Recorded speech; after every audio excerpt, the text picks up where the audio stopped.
प्रितीच्या भावान भयणो, ह्या दिसांनी आमी जेजू शिसांक भेटता ते आमी पळयता. आनी पयरूच आमी वाचलोले दोग शीस इमावस येताले, जेरुजालेम सोडून ते इमावस येताले. तेच परी आयज आमी पळयता सिमा पेद्रू आनी आनीक 6 जाण, टोटल 7 जाण ते मेळून परतून मासरी धरूंक वेतात. परतून तांच्या आदल्या जिवितांत ते भितर येतात. कित्याक मोगाच्या भावान भयणो, आजून पर्यंत तांची काळजां निराशीपणान आसात. आजून पर्यंत तांकां जेजूची तो उजवाड आजून मेळूंक ना. आनी आमी जाणात गेल्ल्या शुक्राराक पेद्रून जेजूक नाकारलेलो 3 फावटी. आनी आयज एक समज जाता पयलो शुक्रार जेजू पुनर्जीवन जाल्यार आनी पेद्रूय घोडी तें निराशीपण तें आपले भितर घेवन आपणें दोनयाक नाकारलो तें घेवन तेजे काळजांत भितर आसलेलें आसतलें घोडी तें काडून उडोवंक तो परतून आपल्या आदल्या जिवितांत भितर वता. परतून तो मासरी धरूंक वेता.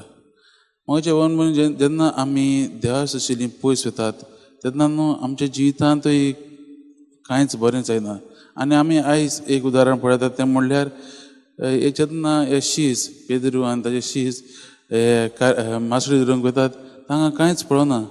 तांकां तांच्या जिवितांत कांयच पळोवना. कित्याक जेजू ना तांच्या बरोबर. आनी आयज आमी पळयता जेजू येता आनी तांकां परतून दुसरे वाटेन जेन्ना घालूंक लागता तेन्ना ते जेजूक वळखतात. हे वाचप आमकां इतलेंच सांगूंक सोदता की म्हज्या आमचो देव आमचो जेजू आमकां केन्नाच सोडिना. आमी कसलेच वायटान आसूं दी, आमचे कसलेच वायट उपरांत आसूं दी, जेजू सदांच आमचे बरोबर आसता आनी तो आमकां सदांच आमच्या ह्या वेळार पावता. आनी हेंच पळोवन आयज न्हू पेद्रूक तेंच दिसलें नासलें. कित्याक आयज पळयात तुमी पेद्रू परतून वता. मागीर जेन्ना ताका खबर येता तो जेजू म्हणून तो ते तांची ती व्हडी आसा तें वेळेर पावशी तो रावना. तो पयलोच उडी मारून जेजू लागीं पयलो वयता. कित्याक जेन्ना ती मासरी तांणी भरली घोडी ती तें व्हडें चड जालें घोडी आनी ताका लागून तें स्लो वतालें आनी पेद्रू पयलो वता. आनी थंय आमी पळयता जेजूची तांची काळजी तांकां कितली आसा ती. जेजून तांकां जाणा जेजू जाणा आख्खे रातभर ते वावुरले आनी तोकलेले आसतले घोडी आनी तो तांकां नस्तो तयार करता.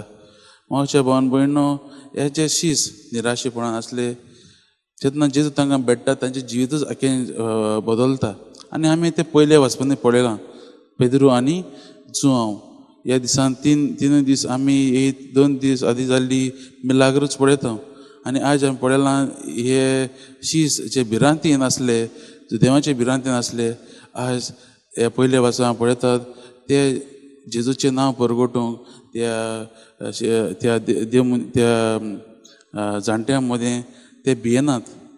ते म्हणटात ते उक्तेपणीन उलयतात कित्याक देवान तांकां तें बळ दिल्लें आसा. देवाचो आत्मो तांचेर आसा, जेजून तांचेर तो घातलेलो आसा. हेंच वाचपाक आमी नियाळ करता आसतना मोगाच्या भावान भयणो, आमी जेजूक चिटकून रावंक, जेजूक आपणावंक आमी ही करपा मागुया. कित्याक जेन्ना आमी जेजूक आमच्या जिवितांत भितर घेतात न्हू तेन्ना जेजू आमकां बळ दिता. कसलेंच आव्हान जावन तें, कसलेंच वादळ जावन तें जेजू आमकां तें फुडो करूंक आदार दिता. आनी ताचेच मोगान आनी ताचे शक्तीन आमी मुखार वचूंक जातात. हेंच आमी मनांत धरुया आनी जेजूक आमी पयलो जागो दिवया. आमी ह्या पुनर्जीवन पासकांच्या काळांत आसतना आमी जेजूक पयलो जागो दिवंक देवाचो आदार आमी मागुया.